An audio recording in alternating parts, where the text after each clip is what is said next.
We,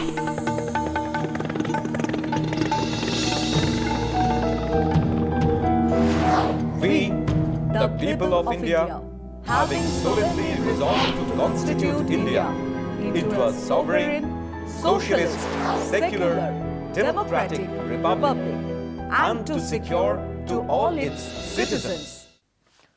নমস্কার, আমি কৌশিক। শুরু করছি আজকের চতুর্থ স্তম্ভ। ইংরেজিতে কালচার বলে যে কথাটা আছে, বাংলায় আমরা তার প্রতিশব্দ করেছি সংস্কৃতি। অতীতে বাংলায় হিন্দি শব্দ থেকে ধার করে কালচারের প্রতিশব্দ করা হয়েছিল কৃষ্টি। 1932 থেকে 1937-38 পর্যন্ত বাংলায় কালচারের প্রতিশব্দ হিসাবে এই কৃষ্টি শব্দটা ব্যবহার হয়েছে। সংস্কৃত শব্দ তখনও বাংলায় আসেনি। 1924-25 কি তারও দু এক বছর আগে যোগেশচন্দ্র রায় বিদ্যানিধি সম্ভবত প্রথম কৃষ্টি শব্দের প্রচলন করেন বাংলায়। হিন্দি ভাষায় কৃষ্টি শব্দটির ব্যবহার ছিল। বাঙালির ইতিহাস প্রণেতা নিহার রঞ্জন রায়ের মত যে যোগেশচন্দ্র হিন্দি থেকেই শব্দটি আহরণ করেছিলেন। নিহার রঞ্জন রায়ের লেখা কৃষ্টি কালচার সংস্কৃতি বই থেকে জানা যায় যে হিন্দি থেকে ধার করে আনা এই শব্দটিকে একেবারেই মেনে নিতে পারেননি রবীন্দ্রনাথ। বলা যায় বহিরাগত শব্দ হিসাবেই কৃষ্টিকে দেখেছিলেন রবীন্দ্রনাথ ঠাকুর। এই শব্দের বাংলা ভাষায় প্রবেশের আশঙ্কায় যথেষ্ট বিচলিত বোধ করেছিলেন কবি। যাতে এই হিন্দি শব্দটি বাংলা ভাষায় আশ্রয় না পায় তার জন্যেও চেষ্টার ত্রুটি রাখেননি রবীন্দ্রনাথ। ইংরেজি কালচারের প্রতিশব্দ হিসাবে যে শব্দটি কবির কাছে রুচিকর মনে হয়েছিল তা হচ্ছে সংস্কৃতি। সম্ভবত 1922 সাল নাগাদ সুনীতি কুমার চট্টোপাধ্যায় সংস্কৃতি শব্দটির প্রতি রবীন্দ্রনাথের দৃষ্টি আকর্ষণ করেন। মারাঠি ভাষায় বিদগ্ধ মহলে কালচার অর্থে সংস্কৃতি শব্দটির প্রচলন ছিল। পরে ক্ষিতিমোহন সেন ঐতেরেয় ব্রাহ্মণের একটি উক্তিতে সংস্কৃতি শব্দের উল্লেখের কথা রবীন্দ্রনাথকে বলেন। আর তখন থেকেই রবীন্দ্রনাথের হাত ধরে বাংলা ভাষায় ধীরে ধীরে কৃষ্টিকে সরিয়ে সংস্কৃতি শব্দটি স্থায়ী আসন লাভ করে। হিন্দি থেকে ধার করা কৃষ্টি শব্দের প্রতি রবীন্দ্রনাথের বিরক্তি যে কতটা ছিল সেটা বোঝা যায় যখন তিনি বলেন, কালচার শব্দের একটা নতুন বাংলা কথা হঠাৎ দেখা দিয়েছে। চোখে পড়েছে কি? কৃষ্টি। ইংরেজি শব্দটার আবিধানিক অর্থের বাধ্য অনুগত হয়ে ওই কুশ্রী শব্দটাকে কি সহ্য করতেই হবে? এঁটেল পোকা পশুর গায়ে যেমন কামড়ে ধরে, বাংলা ভাষার গায়ে ওটাও তেমনি কামড়ে ধরেছে। মাতৃভাষার প্রতি দয়া করবে না তোমরা? এটা একটা বিচ্ছিন্ন দৃষ্টান্ত, সন্দেহ নেই। কিন্তু আজকের রাজনৈতিক পরিপ্রেক্ষিতে কথা বলাই যায় যে হিন্দি গোবলয়ের কৃষ্টি বা সংস্কৃতির সঙ্গে বাংলা ভাষার, বাংলা সংস্কৃতির বিরোধের ইতিহাসটা একেবারেই নতুন নয়, বহুদিনের পুরনো। এবারের নির্বাচনে তৃণমূল নেত্রী মমতা বন্দ্যোপাধ্যায়কে দেখা গেল এই বিজেপির কৃষ্টিকেই বহিরাগত বলে রাজনৈতিক আক্রমণ করতে। বিজেপি গোবলয়ের সংস্কৃতিকেই সারা দেশে চাপাতে চায়। তাদের স্লোগান হলো হিন্দি, হিন্দু, হিন্দুস্তান।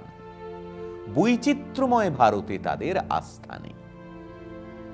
বেশ কয়েক বছর আগে বরোদা আর্ট কলেজ, যে প্রতিষ্ঠানকে সারা বিশ্ব এক ডাকে চেনে, সেখানে একটা আর্ট এক্সিবিশনে হামলা চালিয়ে ভেঙে দিয়েছিল হিন্দুত্ববাদীরা।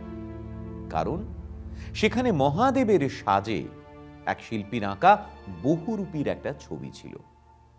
ছবিতে দেখা যাচ্ছিল মহাদেব সাজে বহুরূপী একটা ছোট রেল স্টেশনের প্ল্যাটফর্মের সিটে বসে সিগারেট খেতে খেতে ট্রেনের জন্য অপেক্ষা করছে। এতে মহাদেবকে নাকি অসম্মান করা হয়েছে, তাই ভাঙচুর। আর বাংলার দিকে তাকান, বাংলা সংস্কৃতিতে ঠাকুর দেবতা নিয়ে মশকরা বাঙালির রক্তে আছে। আচ্ছা, আপনাকে বলি সেই কথাগুলো।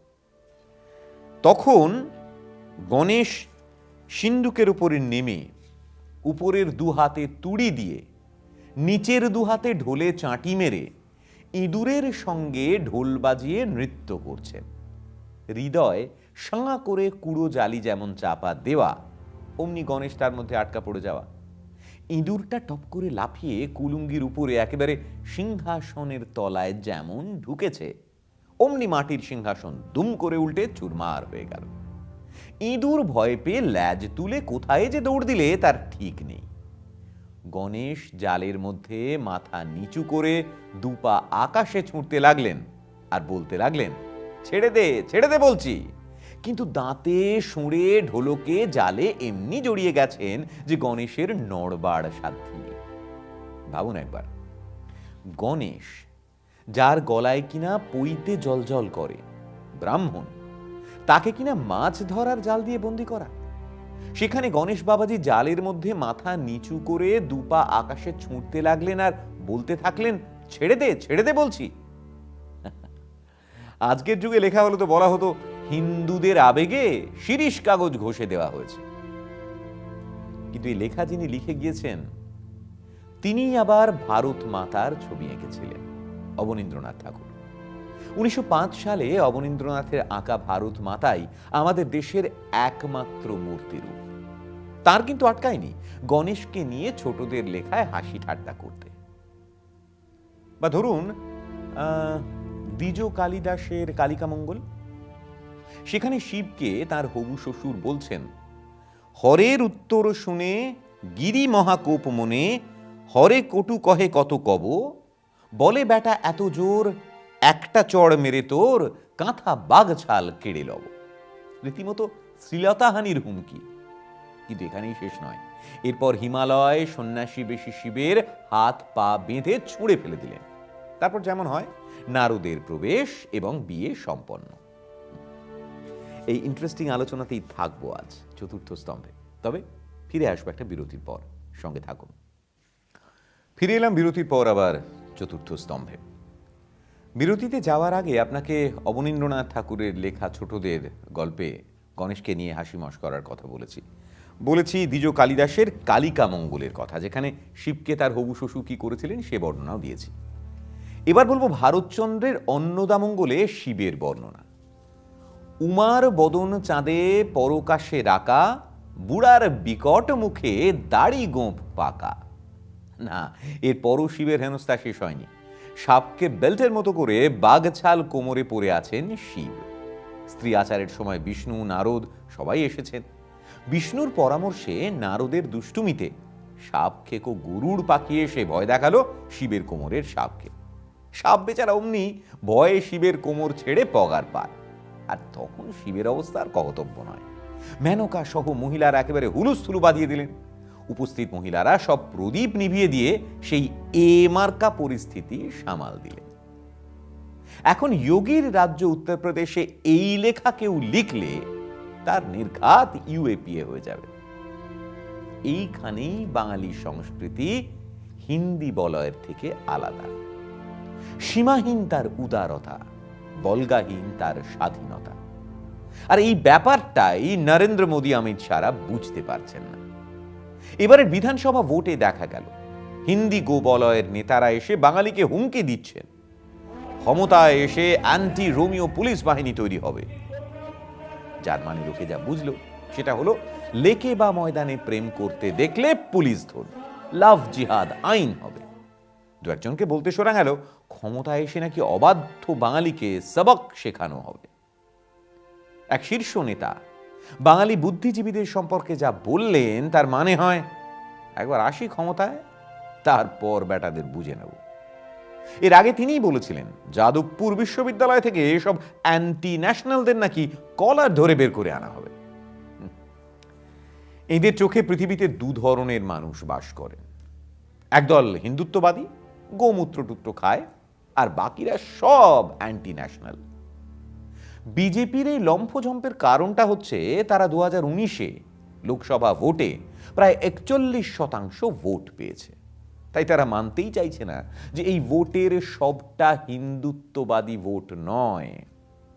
এর 80%ই তৃণমূলের বিরুদ্ধে বদলা নিতে একদল ক্রোধে অন্ধ হয়ে যাওয়া বামপন্থীর ভোট। এই রাজ্যে বিজেপির ভোটের ওঠানামাটা কিন্তু লক্ষণীয়। 2009-এ 6%, 2011-তে 4%, 2014-তে 17%, 2016-তে 10%, তারপর 2019-এ 41%, আর এই 2021-এ 38%। ঠিক যেমন একসময় বিজেপি নেতা তপন শিকদার দমদম কেন্দ্র থেকে জিতেছিলেন বিপুল ভোটে। সেটাও হয়েছিল সিপিএম এর দলের ভিতরকার ঝগড়ার ফলে পাওয়া ভোট আর তৃণমূল সমর্থকদের ভোট মিলে।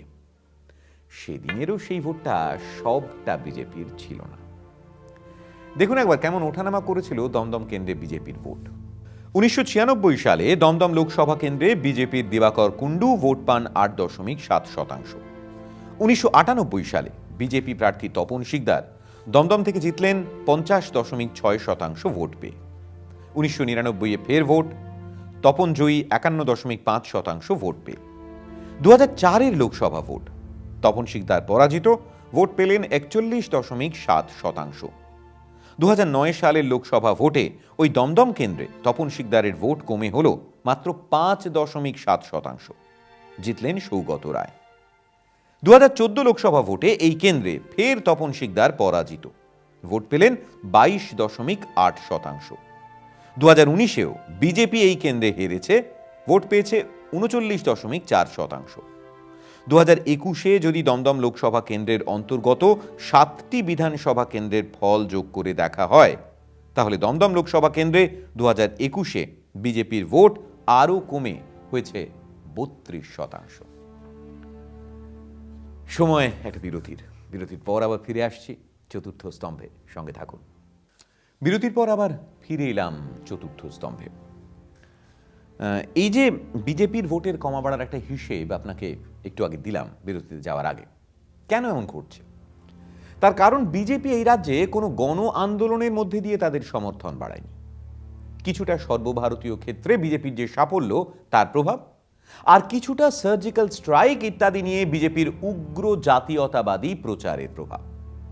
কিছুটা আবার এই রাজ্যে সক্রিয় 12,000 RSS এর শাখার প্রচারের প্রভাবে বিজেপির সামান্য একটা নিজস্ব ভোট তৈরি হয়েছে। হ্যাঁ, সামান্য। বাড়তি যে ভোট বিজেপির বাক্সে ঢুকছে সেটা যে কোনো সময় বেরিয়ে যেতে পারে। অতীতেও তাই হয়েছে। দমদমের ভোটের ফলের ইতিহাস অন্তত সেই কথাই বলে। প্রথমে সিপিআই, পরে সিপিএম, টানা 20 বছর আন্দোলনের ফলে 67 সালে যুক্তফ্রন্ট তৈরিতে সফল হয়। বামফ্রন্টের সাফল্য আসে আরও 10 বছর পরে 1977-এ। অর্থাৎ 30টা বছর লেগেছিল বামফ্রন্টকে ক্ষমতায় আসতে। তৃণমূল কংগ্রেস মাঠে নেমে বিভিন্ন সামাজিক অন্যায়ের বিরুদ্ধে রুখে দাঁড়িয়ে সিপিএম এর একনায়ক সুলভ আচরণের প্রতিবাদের মধ্যে দিয়ে ইংরেজিতে যাকে বলে টুথ অ্যান্ড নেল লড়াই করে 13 বছর পর পশ্চিমবঙ্গে ক্ষমতায় এসেছে। অন্যদিকে পশ্চিমবঙ্গের সামাজিক ক্ষেত্রে নবরাত্রির মতো অনুষ্ঠান উপলক্ষে অস্ত্র নিয়ে কিঞ্চিত লাফালাফি করা ছাড়া এই রাজ্যে বিজেপির অন্তত কোনো ভূমিকাই নেই। আম বাঙালির কোনো সংকটে সামনের সারিতে কখনো তাদের দেখা যায়নি। মমতাকে বার্মিডা পড়তে বলার পরামর্শের মতো শুধুমাত্র রকের ভাষায় বাইট দিয়ে বাংলায় ক্ষমতা অর্জন করা যায় না। এটা যেমন দিলীপ ঘোষকে বুঝতে হবে, তেমনি তাদের হিন্দি ভাষী নেতাদেরকেও বুঝতে হবে। তার সঙ্গে অপপ্রচার, ফেক নিউজ, ফেক ভিডিও ছড়িয়ে দলটা ইতিমধ্যেই প্রভূত বদনাম কুড়িয়েছে বঙ্গ সমাজে, আর বিশ্বাসযোগ্যতাও হারিয়েছে অনেকটাই। পশ্চিমবঙ্গে পোস্ট পোল ভায়োলেন্স নিয়ে অনেক কথা হচ্ছে। নির্বাচন চলাকালীন বা নির্বাচনের পরে এই রাজ্যে হিংসার একটা দীর্ঘ লজ্জাজনক ইতিহাস আছে। যারা মারা যান সবাই গরিব ঘরের মানুষ, কিন্তু এমন একটা ঘটনাই বা ঘটবে কেন? একজনেরও বা মৃত্যু হবে কেন?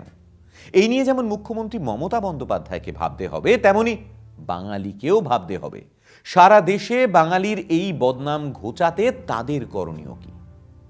কিন্তু এটাও মনে রাখতে হবে এই ঘটনার পিছনে বিজেপি নেতাদের ভূমিকাও কম নয়।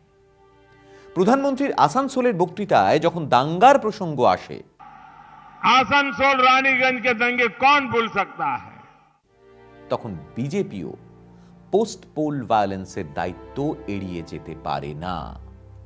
অমিত শাহ শুভেন্দু অধিকারী থেকে শুরু করে বিজেপির প্রত্যেক নেতার প্রচার বক্তৃতায় ছিল বিদ্বেষের সুর।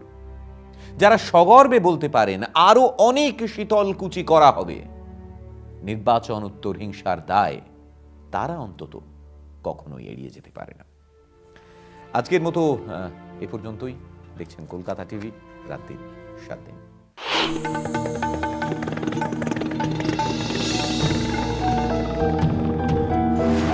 We, the people of India, having solemnly resolved to constitute India into a sovereign, socialist, secular, democratic republic, and to secure to all its citizens